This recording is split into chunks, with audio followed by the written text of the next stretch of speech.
City Series cigars and Citrus 7s, black cement 3s, 4s, the hairs and bread 11s. No doubt that I'll be wearing some fire at any sighting. With these Doran Becker 5s, you can see me in any lighting. It's exciting, I'll be flexing to the coldest degree. What's up everybody, it's Sneakerhead M Checks. I got the reverse metallic 5s currently scheduled to release Saturday, December 7th. So as usual, we're going to take a close detailed look at the shoe from all angles. I'm going to put these on and step around them so y'all can see how they look on feet. Then I'm going to share my opinion on the shoe, and then I'll talk about release predictions, reselling predictions, and all that stuff. So let's get right to it.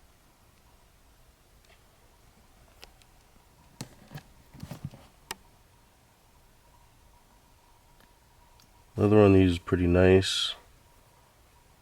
Not necessarily like the quality, like the quality is just regular or whatever, but I don't see like a ton of wrinkles or pre-creases in here. It seems pretty smooth. So this just may be, I just might have lucked out and got a good pair, but hopefully they're all kind of like this.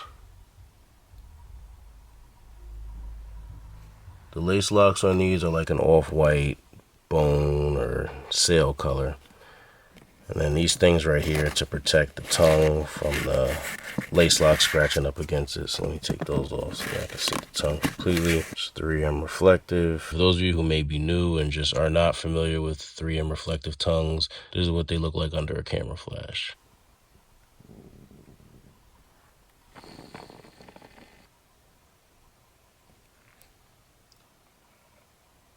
Metallic 5s midsole, hence the name Reverse Metallics. Real plain upper, it's just all white. But look at that leather. No creases, no wrinkles, like, it's looking good.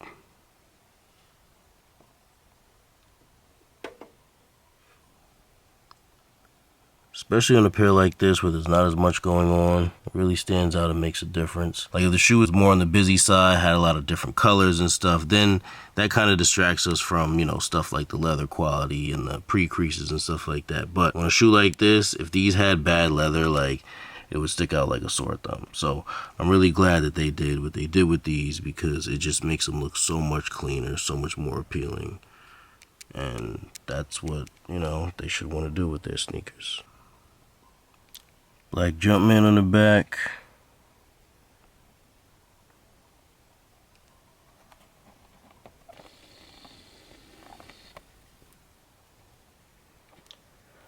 All black interior, and insoles have a silver Jumpman on them. Milky outsole. I actually would have expected these to have the blue tint on them like the Metallic 5s retros, but this milky color actually looks better on these, if you ask me.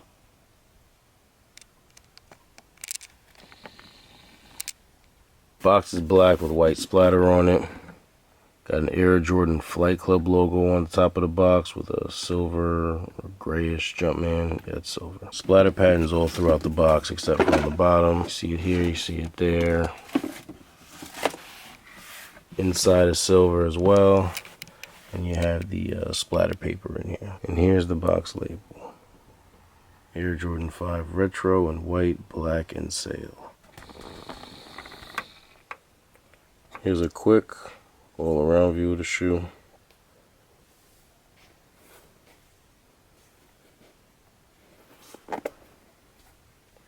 Alright, now let's see how they look on feet.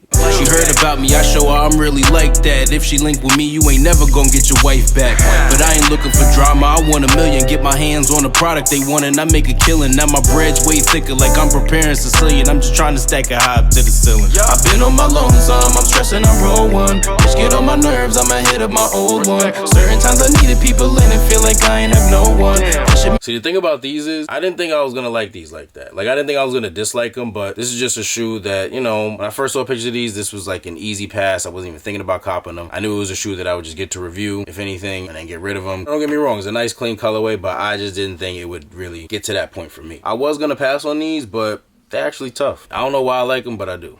For now, at least. I may feel differently once I start to see more pairs and other people wearing them once we get closer to release. But for now, I like them. But yeah, leave me a comment and let me know how you feel about these. Like I was saying earlier, I'm really surprised and impressed with the quality on these. And I don't know if quality is really the word. Like, the leather quality itself isn't anything out of the ordinary. Like, this is the same leather that they have on the 2020 Fire Red 5s. It's really just the lack of pre-creases and wrinkles and all that stuff that we get on a lot of pairs. As we saw in the close-ups, the leather on these is just really smooth. I don't know if it's going to be like that across most or all pairs, or if I just lucked out and got a good pair, but they really need to do this more often because it really can make or break a pair. Because I promise you, if this had like a whole bunch of wrinkles or pre-creases, I wouldn't even thought about keeping them. But with this leather being the way it is, I actually am thinking about keeping these. So I don't know how much more money it would cost them, or if it really would cost them much more money to put a little bit more effort into making more pairs more like this, where there's not a whole lot of factory defects and stuff. But I know they would definitely make some more sales if more pairs were, you know, more consistently like this. But at the same time, they know that they got us by the nuts and they could pretty much drop anything and we're still gonna buy it because we just love Jordans that much. And that kind of pisses me off because then that just lets you know, like, they're very capable of making these shoes with less defects. I know with certain releases, like Fire Red 5 is a good example. Like, they know a lot of us wanted that retro. We hadn't seen that colorway in that form since like 2000, so they could have just released it however and we were still gonna buy them. But like, it just still pisses me off because it's just like, oh bro, like, yeah, I could make every pair like this, but yeah, whether that's gonna be consistent across all pairs or not, once these come out, I'm sure they're still gonna be bricks. Even though I'm sure a lot of us would appreciate that better quality, I don't think it's gonna make a big enough difference for a whole bunch of people to be running out and buying a pair of Jordan 5s, because as we know, a lot of Jordan 5s get slept on, and I'm sure a regular colorway like this is gonna fall right into that category. Under retail, close to retail at best, but probably most likely under retail. I wouldn't be surprised if the release date changed as well. Like I said earlier, as of right now it is December 7th, but being that it's August and they already have pairs with the box and everything to send to retailers, I could see them moving the date up. That happens sometimes, but no guarantee. So if it does, I'll leave a comment on this video and pin it so you guys can see. So if some time has passed since this upload and we're a little closer to the date, you want to just make sure you got the right date, just check the comments, and if I didn't leave one, then we can assume it's still December 7th. I do feel like the timing on these could have been a little better. Like, I really don't believe in seasons for shoes. Like, when people are like, oh, those are a summer shoe or those are a fall shoe, like, nothing wrong with saying that, but I hate when people say like that's a summer shoe and think that people are only supposed to wear it in the summer. Like, fuck all that. Like, there are some pairs where I just feel like, okay, maybe those are for a particular season, but for the most part, like, shoes can be worn whenever. But just looking at these, like, I just feel like this would have been a better shoe to come out in maybe like the spring or summer. I don't know. These just seem like a March, April kind of release to me, you know? But doesn't matter. If you plan on copping these, just like a lot of Jordan 5s, you shouldn't have to worry about any difficulty copping them. Despite everything I just said about the better quality and everything, even if the quality is as good on all pairs and people like them better, like, there's not going to be a significant difference, and the market on these will probably end up going under retail at some point. So resellers, obviously this is not a shoe for you. You can tell with the market already being under 400, 3.5, almost 4 months away from release, you already know that's way more than enough time for the shoe to go down, and it's already not that high. So come release date, like I was just saying, they'll definitely be around retail, most likely under. And so if you don't want these to wear,